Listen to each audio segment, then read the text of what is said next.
Monitor's report has now been uploaded onto the local government website. Within the body of the report, he refers to, and I quote, an independent review of the financial indicators for the 24-25 budget and the longer term has been completed.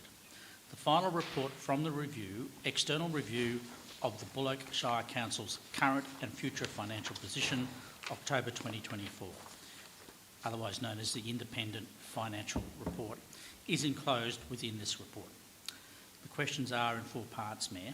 Can you please advise where a copy of this report can be obtained, who commissioned the report, who authored the report, and what cost did Council incur to have the report produced? Thank you, Mayor. Thank you, Mr CEO.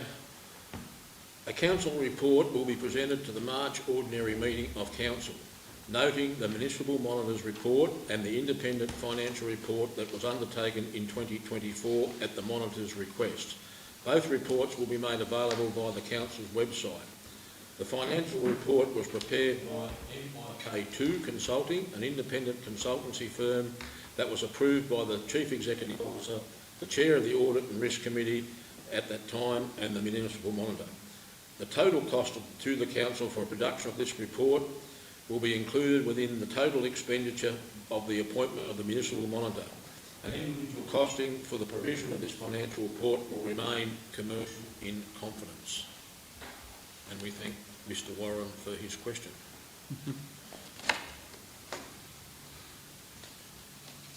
We'll move to item 7 and 7.1, report of Council Assemblies. Councillor, is there a motion to receive the report of Council Assemblies? Yeah, happy to move that, Mr Mayor. Thank you, Councillor Milne. And a seconder? Yeah, I'll second that, Mr Mayor. Councillor Stafford, thank you. Councillor Milne, would you care to speak to that? No, I'm happy with the report. Thank you. Thank you. Councillors, all those in favour? Right. If that's carried, I declare the motion carried. 7.2, status of action of past council meeting resolutions. Councillors, is there a motion to receive the status of action of past council meetings resolution, please?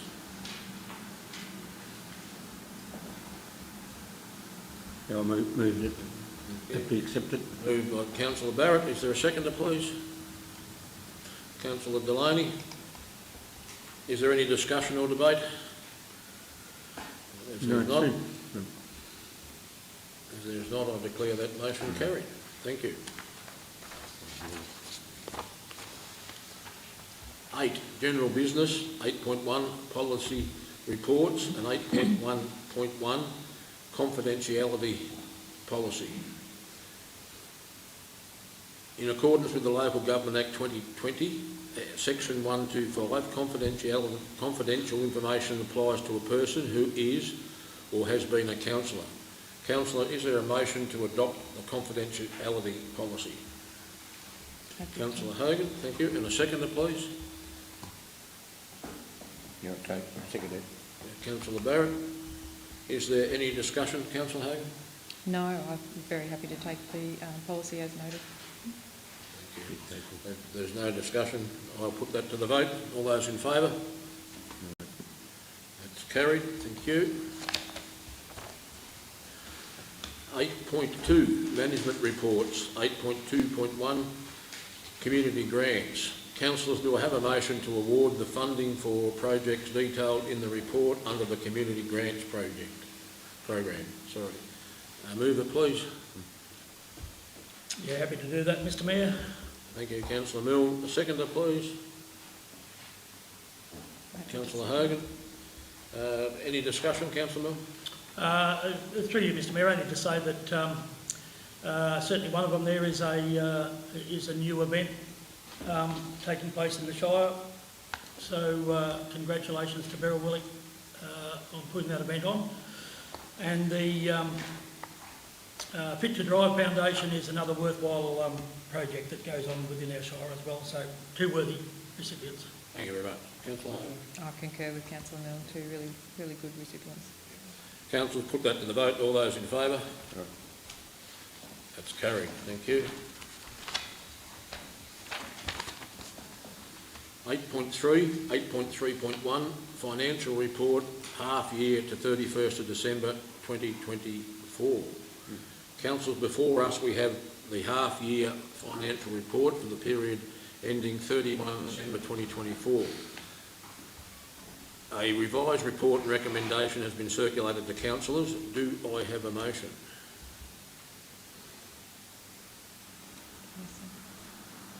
Yeah, happy to Councillor move Mill? And the motion, please. Sorry.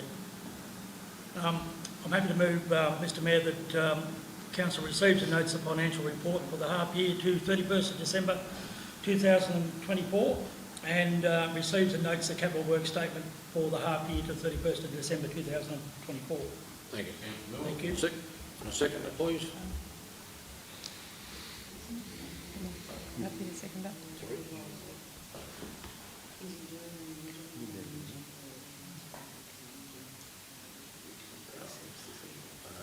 Hang on, is that on here? Where we get on this one? I'm on this one.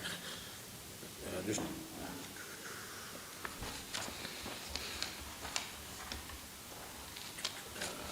don't have to get into this bloody thing.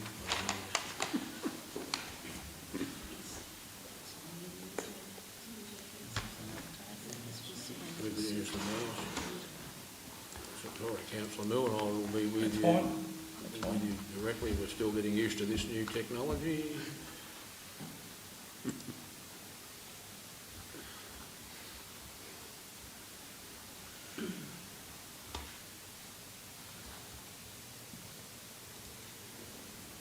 Got a copy of it here. if you want. Which one? It's the old one. Where's a copy of that one? Do you want a copy of the new one? We've got it here.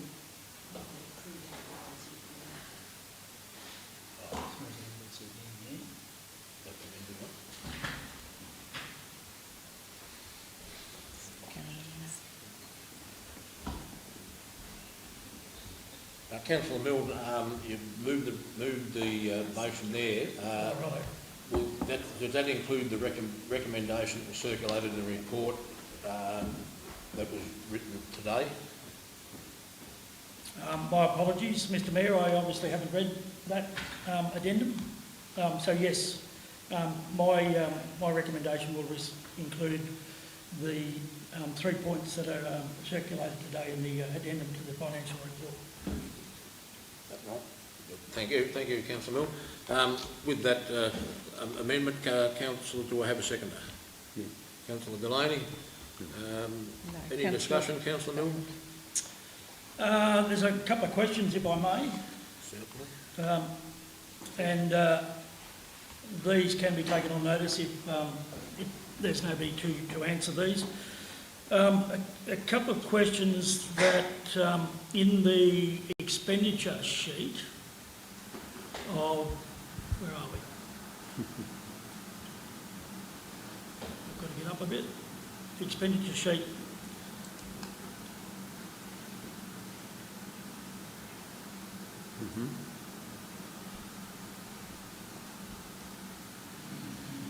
Yeah, so I guess the question here is the question with regard to employee costs, and there's a variance there of 391K, and of course you see further down that we've had unbudgeted expenditure for contractors to fill in some of these positions that are currently vacant. There's a fair difference in those two figures. Can I just have a little bit more of an explanation, please, as to how that works financially, please? Miss Allen. I can answer that, Councillor Milne. So when you read through, there's the additional unbudgeted costs that have been incurred in emergency management. So further down, the $752,000 is inclusive in the 1.976. So bringing that back, that does make a bit of a difference in that amount, but the inflation in the need to have contractors in vacant positions and the amount of project work that has been brought on particularly in the last 8 to 10 months, has been substantial. Thank you. And I guess the follow-up to that is, do we see this as being an ongoing situation where at the end of the financial year we will have a large gap between 1 and 2?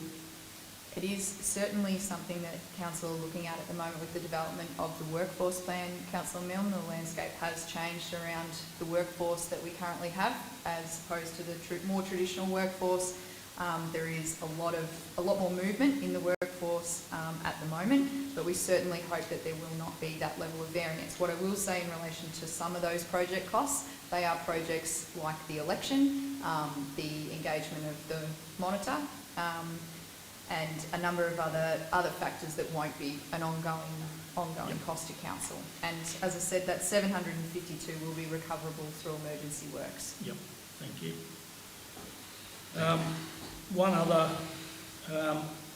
in the finance costs, and I'm not sure where that page is, but we talk about some of that being additional vehicles. More vehicles leased than obviously initially thought. Just a brief explanation on that, please. So Council are currently leasing more vehicles than we have previously. A big portion of that is due to the damages that we are seeing more frequent on our roads. So whether that be accidents or issues that are occurring, but there's also a number of vehicles that we have had to engage through the leasing company for the purposes of flood and emergency works.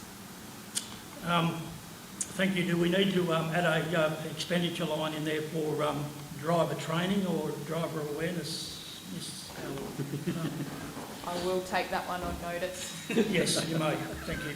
And just with the Sea Lake land and unbudgeted work, I struggle, I guess, to understand why we might not have budgeted in this financial year for work up there. Obviously, you've got an explanation, and it's probably covered somewhere else. Yeah, I can cover off on that, Councillor Milne, through you, Mayor Gatley. This budget was prepared, as we all understand, in March or April of the previous financial year, and at that stage, the prediction was that project would be complete. What I can assure you of is that should have simply been, it's an administrative error, that it should have been counted as a carry forward, and the total project budget, the council can be safe that it's not over budget to anywhere near. Yep, thank you, Mr. McLaughlin. And look, I guess I'll leave it at that at this stage. There are a couple of other things there that I've been able to explain myself, find variances and things and work them out, but thank you for those explanations. Thank you, Councillor Milne. Any further comment? No. Put that to the vote. Have all those in favour? That's carried. Thank you. 8.4, organisational reports, and 8.41, instrument of delegation to Chief Executive Officer, stroke S5. Councillor, the instrument of delegation to the Chief Executive Officer, CEO, is required to be reviewed, amended and adopted regularly to ensure its relevancy with current legislation within the Council's operate. Do I have a motion for the instrument of delegation to Chief Executive Officer S5? Happy to. Councillor Hogan, thank you. A seconder? Councillor Stafford. Any discussion, Councillor Hogan? Oh, I think this is just a procedural matter. I'm very happy to, support it. Thank you. Thank you, Councillor Stafford. Put that to the vote. All those in favour? That's carried. Thank you. 8.42 S6, instrument of delegation to council staff. Council, this report is to update the instrument of delegation from Council to members of Council staff to reflect the changes to legislation and the organisational structure. Do I have a motion for the instrument of delegation to Council staff S6, please? Happy to do that, Mr Mayor. Councillor Milne and a seconder. Councillor Barrett. Councillor Milne, any discussion? Yeah, look, I should have, in saying I'm happy to do that, moved the recommendation 4 points as listed here in the agenda. But I guess our council can't operate without delegations.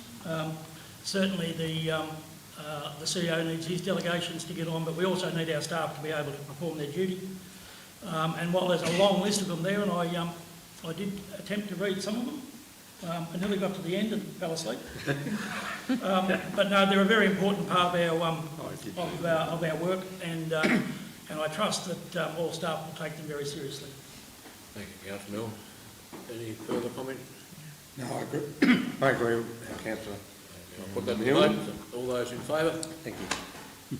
That's carried. 8.5. Just wait till we get to the end. Yeah, takes a while to scroll Wait till through. we scroll through. Thank you. Just give the councillors just a chance to catch up on the screen here. All right. Thank you. Very good. I'm going on a bit of paper, so if I just tip the papers off. Page 95. There. There's yours. Getting there, nearly there. Nearly there. 10 to go. There's got to be an easier way of doing this, Rowan. Yeah. Well, there you go, back to normal. There is. Up here. Down here. 8.51, reports from councillors. Councillor Barrett, we'll start over in your corner. Yeah, thank you, Mr Mayor. Had a couple interesting weeks, just lately. I was unable to attend the Australia Day event, but anyway, I did go here at the supper room, but I did get to the Australia Day at Centenary Park, so that was quite well. I've also attended the art exhibition down at the Witchproof train station last Sunday, which was quite well attended. Also, along with those, got a few things with regarding, probably don't need to be on here, but with trees on Broadway, I've got something, a bit of mention about, there's a few trees that are dying, so maybe we can get those attended to and see if we can replace or whatever. The Rec Reserve, someone asked me a question about that the other day, with an update of when the next meeting, or apparently hasn't had a meeting for a while up there, so I don't know anything much about it, but they were talking about the grants and things and what would come of that. Also, Witchy Alive asked me about the O'Connor's street, bit of a ramp there for the elderly on both sides of that street, just near the post office and the other side, near Newshaven. I don't know if whether that's feasible, but it was mentioned, so I thought I'd bring it to you. Apart from that, I did have a nice thank you the other day, and I'd like to convey that back to Dan and the crew, because I believe it come from that area, where I put in a request to through the appropriate channels, and it got attended to, so that was great. And one of the ratepayers come back and actually thanked me, so I'd like to convey that back to the staff as well. So if we can get some positive, we can get some positives out of this community, so, and that's all I hope for. Yes, thank you. Thank you, Councillor Barrett. Councillor Delay, I see you put a written one in, but would you like to speak to that at all? I've actually got three. So the first one comes from residents at Aiken Avenue about poorly repaired section of the highway, noise discomfort.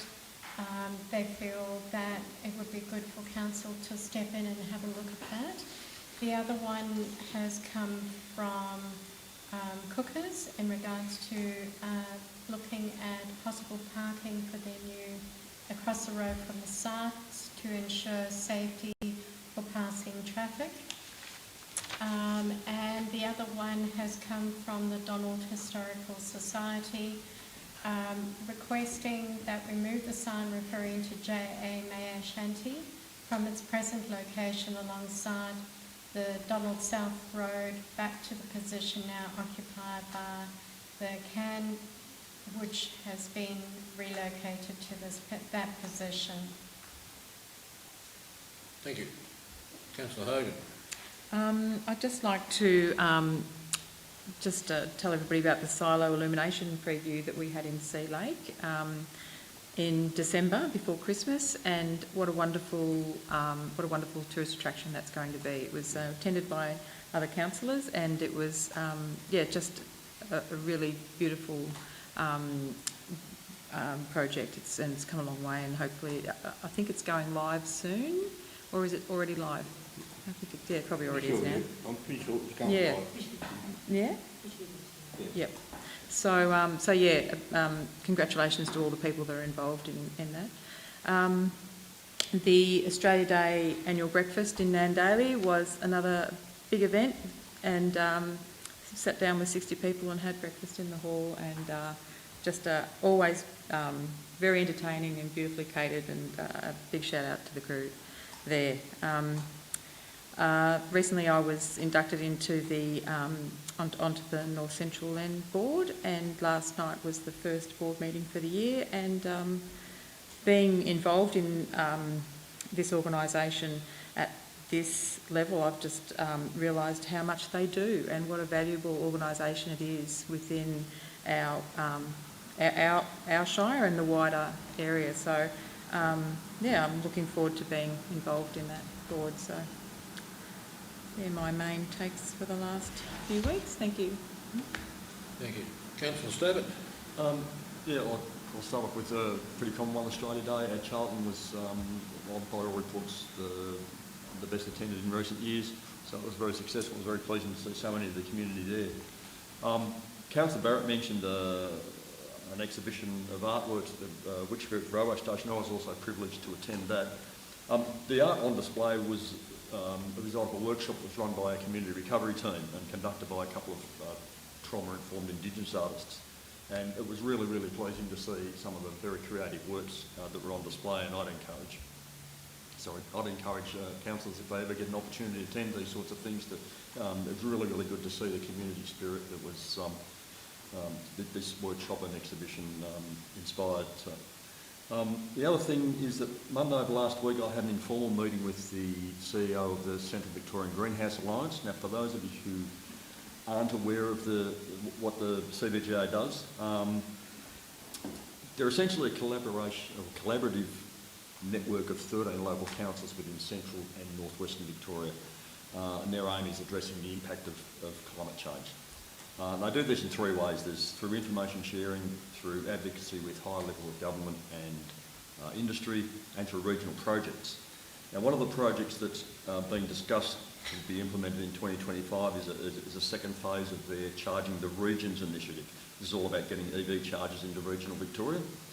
Now, it hasn't been discussed at board level yet, so I can't give you too many details, but I have already started advocating that two of our major townships that don't have EV chargers at the moment, being Birchip and Charlton, I've advocated for those to be considered when the project scope starts to be developed. So hopefully I'll be able to update council on how that's progressing down the track.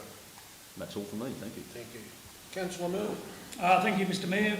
A number of items that I'll just touch on since the last ordinary meeting on the 18th of December. We had a chat with our West Wind host in Birchip as an opportunity for councillors that were available to just to understand the other side or another perspective of that project. The Buloke Wide Australia Day evening here in Whitchapproof was a great event, very well attended, I thought, and superbly organised. From Donna through with the tucket through to the organisation of the evening by staff and anybody that was involved, it was a good night and had great feedback. And as a follow-on from that, also attended the Birchip Donald and Watcham Australia Day events, given that they were spread out enough that I managed to get around 3 of those in the one day. They were all different, but all good community opportunities to catch up and celebrate the day. The briefing at Sea Lake. After that, we had the Wimmera Mallee Environment and Agricultural Protection Board meeting, which we were invited to attend in Warwick-Nabeal. That's a new organisation that lobbies on behalf of, I think I could safely say it lobbies on behalf of all sides of the argument, in that it's trying to get the truth out for everybody in that might be dealing with wind farms, mines, transmission lines. So, and I guess one of the things that Ross John has mentioned in there is certainly the understanding of how they may be able to help people who've already signed contracts who now feel they don't want to be part of it, to get out of it with no real cost hanging over their head. So there is another one of those meetings coming up, and we'll try to get there in attendance at those as well to represent our ratepayers both for and against. Watching progress the other evening, that was the first meeting for the year, and a long list of things come out of that to be discussed, and they've been passed on to the relevant staff member who represents Shire at our meetings. Also had a number of discussions with Dr Anne Webster's office and staff of Ricky with regard to, I guess, the housing topic that was Dr Webster spoke about in Parliament. And I was particularly disappointed to a degree, although I mean I understand that these things will happen, but I'm not blaming Dr Webster by any means, but to only include the Yarriambiack and maybe the Mildura towns are missing out when we also have projects that are quite current and quite needy within our shire as well, and I've got no doubt Dr Webster will make an opportunity to speak to that at some stage. And of course, I was asked about priority projects, but I believe leading into the election, but I believe the CEO has been contacted about that as well since. Rail Freight Alliance annual general meeting and general meeting at Docklands in Melbourne last Friday. The Alliance has two new executives at the start. So Michael Carr is now the chair, and Katrina Rainsford the deputy chair, with Reid Mather still the executive officer there. So there is an increase in annual fees purported that we need to take into consideration in the budget, and as part of that, and I'll give you the figure, it will rise from rise by $2,500 to $6,010 for regional shires. It's $9,000 and something for metropolitan shires. But out of that, there also is the policy document that's here, and it's available online, and I will share it with, it's probably in the minutes that Reid has sent around today, but this document is up for renewal. And of course I would encourage us as a council to have a look at it and have input into it. I think we're making headway to a degree. We've been awarded, through our lobbying, we've been awarded $104 million for periodic maintenance in the next 12 months. And that certainly has come out of the work that the Alliance has done. And we've just been told that there'll be 75,000 sleepers replaced on the Yalta line, which is the Melbourne to Mildura line, basically, in the next 12 months as well. So there is continual work being done on the Melbourne to Mildura line, as much as we can't get the full project of the Murray Basin rail project complete to scope. They are still working on it. And the last meeting is, as I said, Virtual Forum, first for 2025, and a list of things that have come out of that I've sent through in the last 24 hours, and a number of things in there that are quite important. Some of them include nuisances with street notice boards, pulling notices off, and how we might be able to help them. I think somebody's reached out already. The Silo Art Committee, there was a question about volunteer insurance for the forum and whether that's actually covered in the volunteer policy that we have. So that's something that maybe somebody can answer that for them. There was a question about the pool inflatables. There was discussion on the library review. There was also this discussion on decommissioned airstrips, and there's more, I think there's more information that we can give that group just about where they stand. And that'll do out of that, thanks. And of course,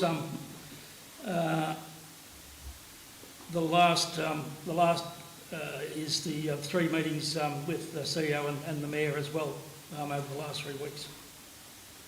So I'll leave it at that. Thank you, Mr Mayor. Thank you, Councillor Milne. My report, the same basically. I've done all the things there, but I just want to give a report on the Wimmera Southern Valley Development Association, of which I'm a director of and I'll be there. And we adopted the Better Homes and strategy and the worker accommodation strategy at the last meeting on Friday. Unfortunately, Buloke was not part of the affordable homes project. There was nothing that come through for Buloke, but we are in with a chance for 3 worker accommodation homes in Donald. That's gone now to the government for consideration, and we hope that we're successful. But if that's successful, there'll be 3 homes built in Donald for worker accommodation to the tune of $1.9 million. So hopefully the government will see fit to actually approve our project. So that's my report. So thank you.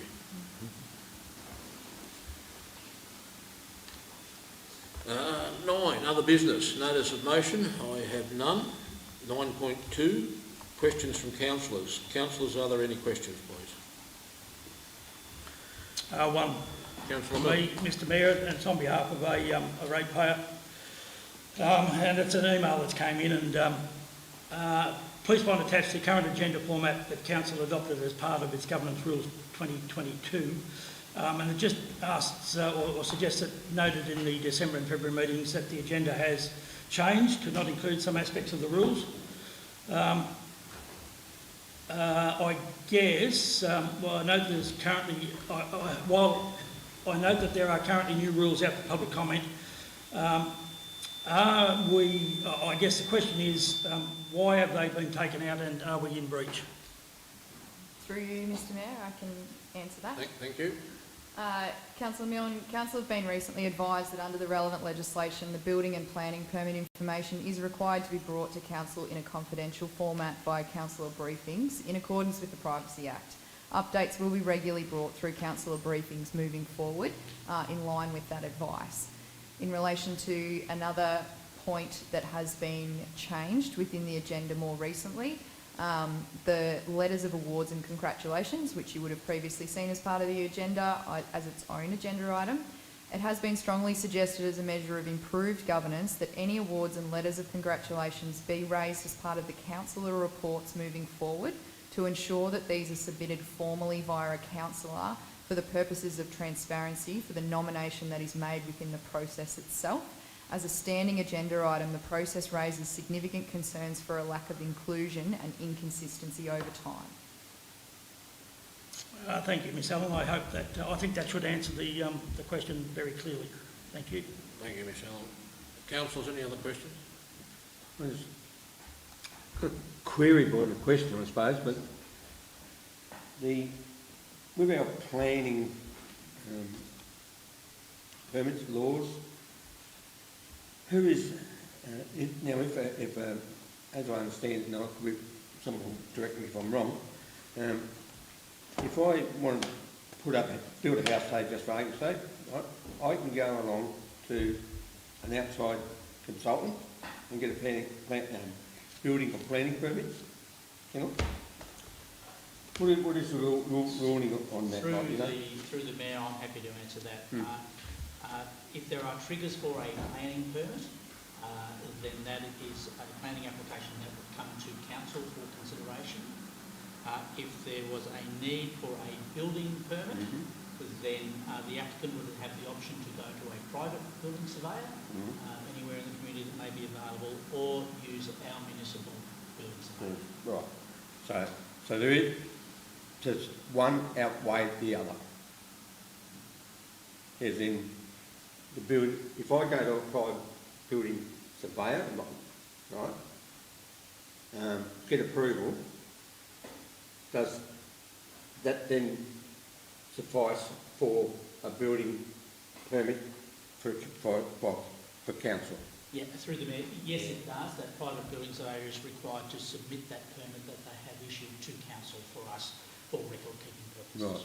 Right, so then that brings me back to the question, are we getting value for our building inspector? And I know that's got to go back through. Can I ask you to withdraw that question? I don't believe that's a question in this forum. I'm sorry, but it's not a question. Yeah, okay, all right. Okay, fine. Thank you. Any other questions from council? Thank you. 9.3, urgent business, of which I have none. 9.4, any other business, of which I have none. 9.5, matters which may exclude the public. Councillors, we have a report to consider as a confidential matter. Do I have a mover to close the meeting to the public, please? Councillor Barrett, and the seconder. Councillor Stafford. I'd like to thank those watching for the live streaming for your interest, and those that are here in person, thank you, and I wish you all a good night.